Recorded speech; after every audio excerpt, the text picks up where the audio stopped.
Hoy vamos a explorar uno de los documentos, híjole, más enigmáticos y hasta legendarios de la psicología del siglo XX.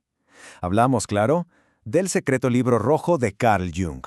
A ver, ¿qué pasaría si uno de los psicólogos más famosos de la historia documentara su propio viaje a la locura? O quizá a lo divino. Esa es justo la pregunta que rodea esta hora tan especial. Y es que, por casi un siglo, el que el propio Jung consideraba su trabajo más importante fue un secreto de familia, así como lo oyen, guardado bajo llave, totalmente lejos de la vista del público. Entonces, para entender por qué tanto misterio, primero hay que clavarnos en la leyenda del libro, en su naturaleza misma. El Liber Novus, que es su nombre formal, no era un simple diario, Para nada. Imaginen esto, un librazo enorme, encuadernado en cuero rojo, lleno no solo de la caligrafía del propio Jung, sino de sus pinturas, unas pinturas complejísimas, totalmente surreales. Poquísima gente de su confianza llegó a verlo. De hecho, para sus propios hijos, el libro era todo un misterio. Y cheque nomás esta cronología porque es increíble. Jung deja el libro sin terminar por ahí de 1930. Luego muere en el 61 y sus herederos lo guardan y no solo lo guardan. En 1983 lo meten a la bóveda de un banco suizo. Tuvo que llegar el año 2000 para que la familia, después de muchísimas discusiones, por fin diera luz verde para publicarlo. Y aún así salió hasta el 2009. Estamos hablando de casi 80 años de silencio absoluto.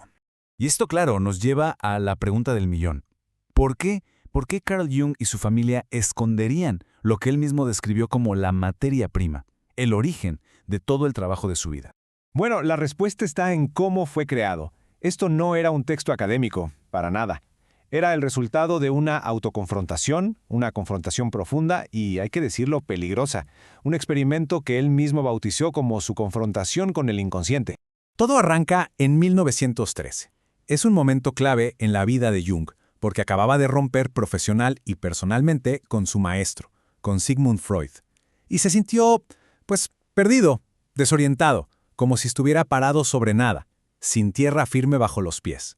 Así que, en medio de esa crisis, decidió hacer algo radical. Inició un experimento con él mismo. Su meta era, en sus propias palabras, traducir emociones en imágenes, para así poder entender qué fantasías se movían por debajo, en el fondo de su mente. A este método, a esta especie de buceo deliberado en su propio inconsciente, tiempo después lo llamó imaginación activa. Y aquí viene lo más importante, dicho por él mismo en 1957. Escuchen, los años en los que seguía mis imágenes internas fueron la época más importante de mi vida. Todo mi trabajo posterior es simplemente la elaboración de lo que brotó desde el inconsciente en esos años. O sea, todo lo que conocemos de Jung nació justo aquí. Y bueno, ¿qué fue lo que encontró en ese viaje a las profundidades? Pues nada más y nada menos que un conflicto, una verdadera guerra interna entre dos fuerzas. Y lo que es fascinante es cómo Jung lo describe.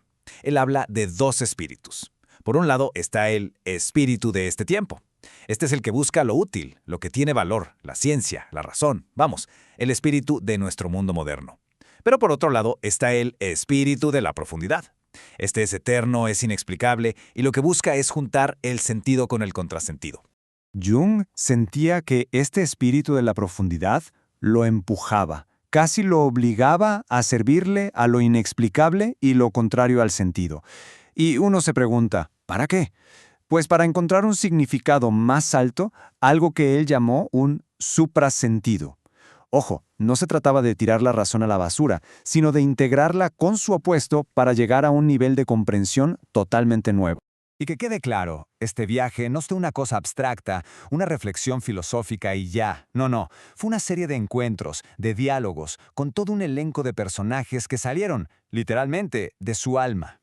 Se topó con figuras como Elías, un profeta lleno de sabiduría, con Salomé, una joven hermosa pero ciega, con el mismísimo diablo, al que llama el Rojo, y quizás el más importante, Filemón, un sabio pagano con alas de martín pescador que se convirtió en su guía, en su gurú interno.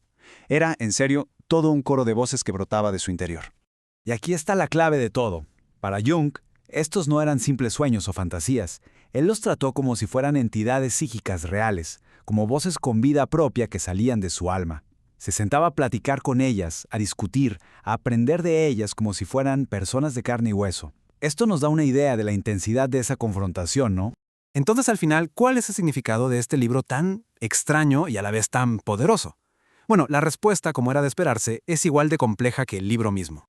Es que Jung no estaba nada más escribiendo un libro. Lo que estaba haciendo era construir una especie de catedral simbólica. Un espacio sagrado para poder contener todas esas experiencias tan abrumadoras que le brotaban desde adentro, y así tratar de darles un sentido. Hay una cita de Walt Whitman que se ha usado para describir el poder del libro rojo y que, la verdad, lo resume todo. Esto no es un libro. Quien toca esto, toca un hombre. Así de personal, así de profundo. Y pasa algo bien curioso con este libro. La introducción a la edición publicada menciona un efecto muy extraño. Dice que el libro mismo nos lee, toca nuestro inconsciente, susurra en nuestra vigilia y nutre en nuestros sueños. O sea, no es algo que se lee de forma pasiva, es una experiencia que te mueve algo por dentro, en lo más profundo. Y con esto llegamos al final. La gran pregunta no es solamente qué hay en el libro rojo de Jung, sino qué hay en el nuestro. ¿Qué diálogos, qué imágenes, qué espíritus de la profundidad andan por ahí esperando en nuestro propio inconsciente? ¿Listos para que los descubramos? El libro rojo al final nos deja con esa inquietante pero fascinante pregunta.